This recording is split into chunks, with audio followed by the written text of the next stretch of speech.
Hello, fellow risk takers, and welcome to my worst investment ever. Stories of loss to keep you winning. In our community, we know that to win in investing, you must take risk. But to win big, you've got to reduce it. And I bet you're exposed to investment risk right now. To reduce it, go to myworstinvestmentever.com and download the risk reduction checklist I've made specifically for you. And it's based upon the lessons learned from all of my guests. Fellow risk takers, this is your worst podcast host, Andrew Stotts from A Stotts Academy, and I'm here with featured guest Russ Johns. Russ, are you ready to rock? I'm ready to rock, Andrew. All right. Well, let me tell the audience a little bit about you. Russ, basically, listen to this, ladies and gentlemen. You can be seen, be heard, and talked about using live streaming media. Let's face it, it's not always easy. It feels like 10,000 details, and technology is daunting. Technology is overwhelming when you want to produce content, especially if you don't have the time. Work with Russ Johns to create your online impact without the technical overwhelm. And I love the three words that he focuses on, or the three sayings: show up, go live, build authority. Russ, take a minute and fill in further tidbits about your life. Yeah, thanks, Andrew. And first of all, gratitude for all you're doing and assisting people and supporting the community and learning about their investments. And just to give you a little background of my journey into this episode is the idea that I started up out as a musician.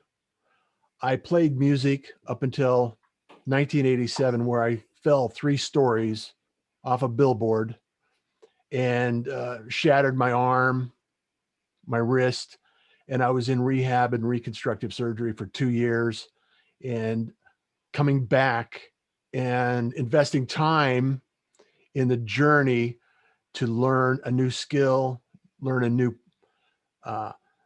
attitude, enjoy and appreciate life, and raise a family and work in and out of corporate America. And one of the things that I love and I appreciate up till this day and has brought me to this point is the creative process.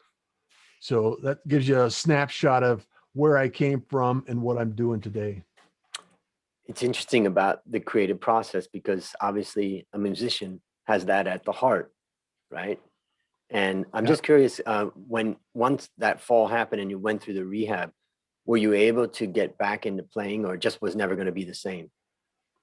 No, interesting question. And I was already involved in media and the media arts. I tell people I fell 3 stories to get into advertising, which is kind of true. However, I was already in advertising. I was already in media. And one of the things that changed my direction was the fact that because I fell, it prompted me to learn a new skill and learn a new approach to playing music. So I started recording. I started doing recordings for film. I did music for some indie films. I learned how to perform and do DJ work, and actually performed. I started multiple communities around that. I performed in Houston as a dubstep artist, and now I'm starting my 3rd career in music as working on the iOS platform and doing that as part of my creative outlet as I continue to develop the live streaming approach that I'm working on with Pirate Broadcast. And for the listeners out there that can't see the video, Russ has a beard a lot like the ZZ Top guys. So I'm picturing this guy spinning through the air with a guitar in his hand, falling off of a billboard. And I'm asking myself, wait a minute, what were you doing on top of a billboard anyway? I was actually working. If you recall, Andrew, you may recall the downfall in the housing market around 85 and how that impacted a lot of the industries. And I had just recently moved to Seattle. And one of the jobs that I acquired was as a bill poster, which installs outdoor advertising. So as a result of being on a job and looking for, music to play and places to play and bands to create and explore, I actually ended up in Portland, and I was on a billboard, and it was a cold day, and all of a sudden I was cleaning off this billboard and inadvertently fell. And as I fell down, I grabbed a hold of this ladder on the way down and broke 8 rungs of this aluminum ladder. And it was just started a new journey for me. And one of the things that I learned from that journey was, we have to reflect on what we have and what we can do with what we have, and, take what happens to us and appreciate the fact that we're still here. It's like I wake up with gratitude every single day, Andrew. Yep. And I really enjoy it, and I thrive on helping others enjoy it as well. So for the listeners out there, that dream you occasionally have of you falling off of something? Well, Russ actually lived that. One last question before we get into the question of the day. Tell the audience a little bit about what you do as far as, streaming, podcasting, and this whole world, and how they can follow you. Absolutely. Thank you. I host the Pirate broadcast 5 days a week, every single morning on multiple platforms, 7 a.m. Arizona time. And I also operate and run the Pirate Syndicate that has multiple producers, people that can help and build your show, live stream your content, create live events and activities around that subject. And it's a result of that fall so many years ago that allowed me to create and explore and generate this thing. So the worst investment is the one that you don't take, the time that you don't invest in what you're doing, and the result and the investment. Take what you have, use it to your advantage, learn what you can, help others, add value, and continue to grow as an individual in this day and age. So maybe before we get into the question, I got more questions because I'm so interested in what you're doing. And maybe we could use myself as a little case study. Because I know a lot of my listeners, they have something to say. Now, these days, we've got Clubhouse that's come on the scene where you have audio. I've done a little bit of that and have been playing around with that to try to understand that. And one of the benefits of Clubhouse is that the audience is there. You just got to bring something interesting to that audience. And I know that's one of the hardest parts of media is getting the audience. But I'm just curious, like, for instance, I've thought about getting up every morning, which I get up very early, reviewing the news of the day, thinking about what's happening around the world, how that's going to impact Asia, where I am, and then look at markets and other things, commodities, inflation, all that, and maybe talk for a while about those topics. What would be if I came to you, what would be your, process, advice, thoughts on that? Well, after interviewing over 300 interesting people doing interesting things, one of the topics that I love to talk about is exactly what you're doing, Andrew. You're interviewing people and listening to stories. And what I would really like to share with individuals is a story that brings a lesson to life. How you can actually use tragedy and use that as fuel for your future. If you don't become a victim and you don't allow yourself to be stuck in the same location that you are, invest in yourself, invest in time. The worst investment that I ever made was spending too much time on the wrong subjects, Mm-hmm. on the wrong people, and the wrong skill set. Something that I didn't really enjoy and I didn't really thrive in. As soon as I let it go, there doors close and doors open. So anything you can do in your life that allows you the opportunity to grow a new skill and create abundance in your life in terms of how you spend your day and how you enjoy life is an investment worth living. All right. Well, now it's time to share your worst investment ever. And since no one ever goes into their worst investment thinking it will be, tell us a bit about the circumstances leading up to it, and tell us your story. Thank you, Andrew. I really appreciate that. My worst investment was staying too long in a corporate job that proved to be less than enjoyable. I invested 15 years in an organization that I thought was really an amazing organization, and grew my skills, invested a lot of time at the cost of my family and the cost of my health, the cost of my time. And what ended up being one of the pivotal moments in my life that changed and shifted again was the fact that the company mergers and acquisitions went out. My job was no longer necessary or needed, and I was disposable. And because I had invested so much of my life and my identity in that position, when it ended, it was a tragic change in my life, my lifestyle, and everything. And it took me a while to recover from it. And just like the fall, the first time that got me into that position, I had to pick myself up, recover, go through recovery, and come back in full swing and continue to work in that adventure. So my advice for everyone out there that is thinking about, should I change my job? Should I think about doing something else? Learn a skill that you have some interest in. Go explore and understand some of the things that you might be interested in. Learn about them. Learn a craft. Play music. Talk to other people. Join a community. Learn what brings you joy and gratitude in the day. Something that, as a musician, I used to play for hours and hours and hours and lose track of time. And those are the kinds of tasks that you can actually generate and enjoy and learn from. So be cautious about how you spend your time and investing it in other people's dreams when you need to work on your own dreams. Can you remember the day or the time that you got the message, or that, your first day that you left the job and you are now out of work? What were the feelings that you felt at the time? Two feelings.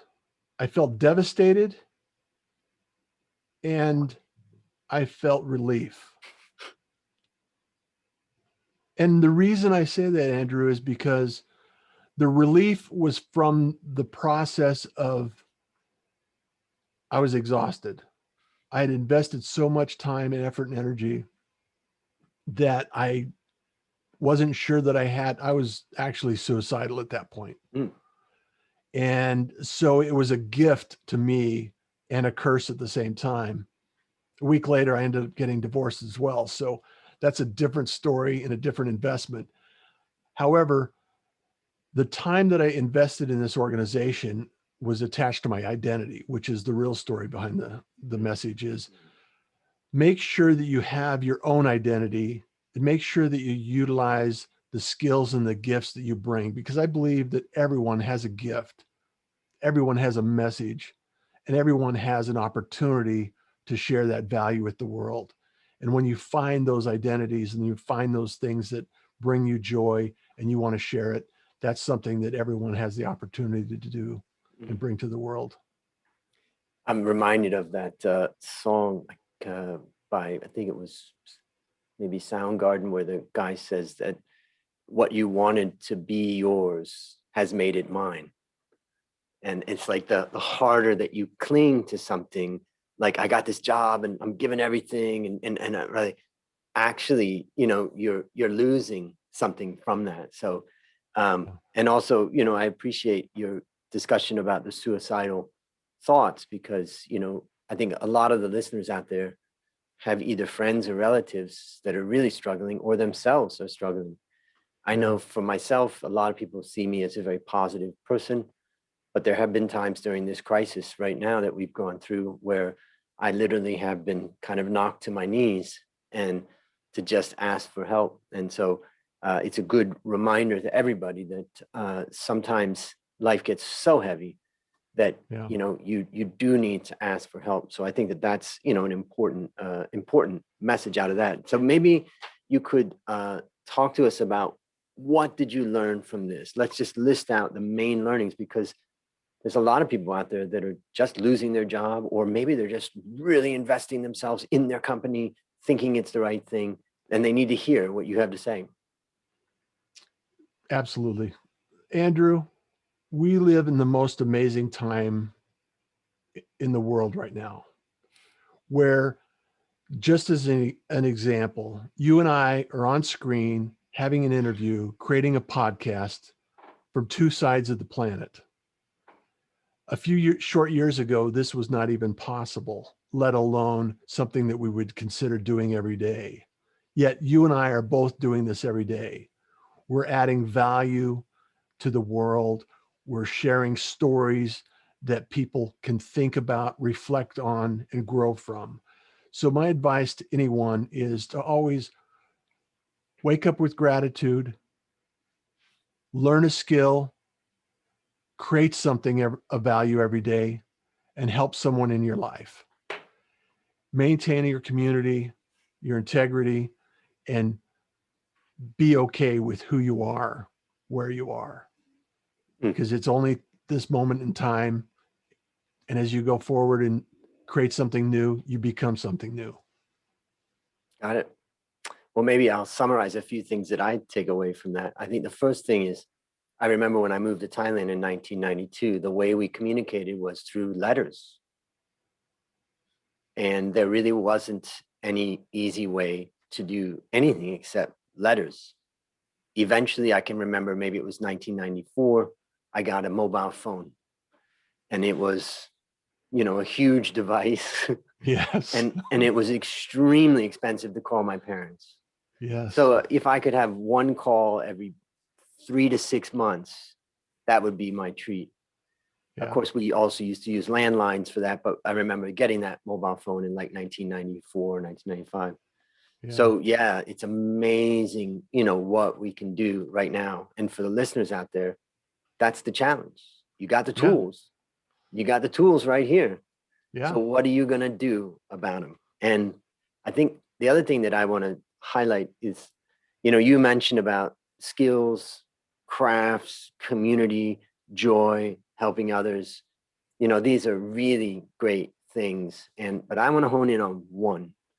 And this is the one that I think is most important, in my opinion. And that is, you got to build a skill.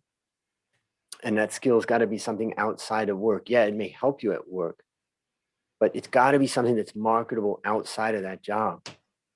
And that skill could be Facebook ads. That skill could be Excel modeling. That skill could be writing. That skill could be talking. It doesn't matter what the skill is. It could be art. Yeah. But you've got focus in. I think that's where a lot of people end up, particularly in the corporate world. Basically, you're just doing tasks. And with so many tasks, you actually end up with not a huge amount of marketable skills. So my advice, based upon what I've learned from you, is to all the listeners, think about, what is that thing you want to learn? You want to learn how to program in Python? The point is, it's all available to learn. If you just even devoted a couple of hours every weekend, or a couple of hours throughout the week, in a very short amount of time, you could get, a skill. And the reality is that most people aren't doing that. And therefore, you can secure future income and future happiness by doing that. So that would be kind of my biggest takeaway. Anything that you'd add to that? No, you're spot on, Andrew. And the diversity in your skills allow you to decide what you enjoy, because there are a lot of things you think you want, and then once you get them, there may not necessarily be what you want. So the dream may turn into a nightmare. So learn what you enjoy, and just increase and improve that skill every day. Like you said, that is a transferable skill that you can use in the future almost anywhere nowadays. And it's just, it's amazing what you can learn, and the things that are opening doors for people right now. And it's an incredible adventure. And so go live it. I remember when I was out of high school, I didn't have any money. And my parents had basically said to me that they spent my college tuition on my drug rehab. And and I really did exhaust all of their all that they Yeah. had by going through 3 Mhm. different rehabs. But so when I was 18, they were like, all right, time to make it on your own. And so I went out into this big world and I thought to myself, you know, I can do this. I don't even need an education. I'm a smart guy. I can figure this out. And I got a job in sales working for a company trying to sell stuff. And, you know, it was Uh-huh. just so hard. And eventually, you know, and they were paying me a draw, meaning I had to basically, when the payday would come, it just meant that I'm just paying back the money they paid me. And Yeah. then at the last moment, after I got one of the big sales, they basically refused to pay me. And as a young guy, without any knowledge, without any, you know, education, I found that what I had could be taken from me. And that's when I really realized that education is the one thing, it's the development of my mind, and you cannot take it from me. I think Yeah. one of the best movies about this is the story of Hurricane Carter and how he was falsely, uh, you know, found guilty and falsely accused and spent, you know, decades of life in prison. And if you watch the movie Hurricane, which I think it was Denzel Washington in it, the whole point from his mind, his point perspective was they can take away everything, but they can't take away my mind. I have to protect that. I have to grow that. And that is the way I feel about whether it's being bombarded with media and negative news and all that. This mind of mine is my territory. And I want to protect it and grow it. And nobody can take away what I accumulate in that mind except for time. You know, eventually, you know, old man time will come and take me. But, you know, until then. Yeah. So We call it wisdom. And the reality is we have an opportunity every single day to improve who we were yesterday.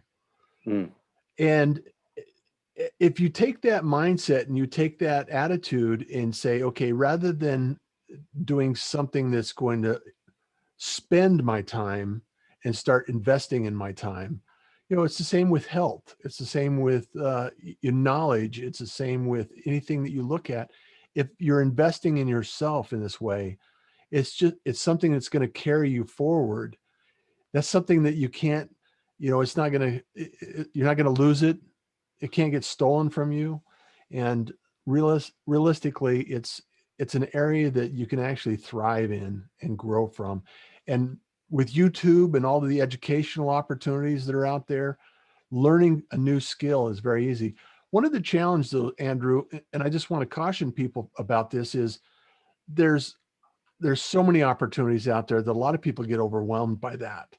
So find a community, ask questions, and get some answers from people that have been there, done that, and understand where the roadblocks are and where the potholes are and the things that could disrupt your learning experience. And then also be patient with yourself, because, you know, we all start out in the same place, and, you know, the musicians and the artists and everything that you look up to started out at zero. Everyone starts out at zero. So we're mm, all born crawling. So, you know, give yourself some patience. yep. So based upon what you learned from this story and what you continue to learn, what one action would you recommend our listeners take to avoid suffering the same fate? Pay attention. That's it. Pay Mm, attention. it's critical. What's going on around you, what you're doing, pay attention. Last question. What's your number one goal for the next 12 months? My number one goal, Andrew, is to grow the Pirate Syndicate and help over 100 people produce their own shows, their own events, and their own activities to be seen, be heard, and be talked about.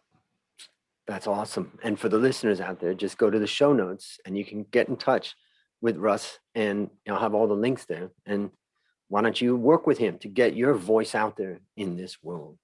All right, listeners, there you have it. Another story of loss to keep you winning. Remember, to reduce risk in your life, go to myworstinvestmentever.com right now to download my risk reduction checklist to see how you measure up. As we conclude, Russ, I want to thank you again for coming on the show. And on behalf of A Stotts Academy, I hereby award you alumni status. for turning your worst investment ever into your best teaching moment. Do you have any parting words for the audience? Kindness is cool. Smiles are free. And you enjoy the day. Beautiful. That's a wrap on another great story to help us create, grow, and protect our wealth. Fellow risk takers, this is your worst podcast host, Andrew Stott, saying I'll see you on the upside.